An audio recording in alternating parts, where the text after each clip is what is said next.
আপনারা দেখতে পাচ্ছেন এখানে পাশাপাশি অনেক কয়টা মাছের ফার্ম আছে। এই মাছের ফার্মগুলো সবগুলো একজন মালিকেরই। বিশাল এলাকা জুড়ে তার মাছের ফার্মকে সাজিয়েছেন। প্রায় 200 একর জমি জুড়ে তার মাছের ফার্মটি। এই মাছের ফার্মে প্রায় 100 থেকে 150 কর্মী নিয়োজিত। তারা প্রতিদিন সকাল থেকে সন্ধ্যা এসব ফার্মে কাজ করে থাকেন। প্রতি 6 মাস অন্তর অন্তর এসব ফার্ম থেকে মাছ আহরণ করে থাকে। মাছের সাইজ মোটামুটি 1.5 থেকে 2 কেজি। ফার্মের মালিক প্রতি বছর এখান থেকে প্রায় 30 থেকে 40 লক্ষ টাকা ইনকাম করে থাকেন। আসলে মাছ চাষ আমাদের একটা শিল্পের মতো হয়ে গেছে।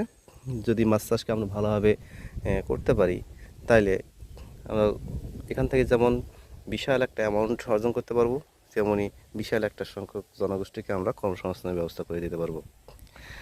তাই সবাই মাছ চাষকে সাপোর্ট করুন। যদি আপনার কোনো পতিত জমি থাকে, তাহলে সেসব জমিতে পুকুর করে মাছ চাষের চেষ্টা করুন। অবশ্যই সফলতা আসবে। ধন্যবাদ।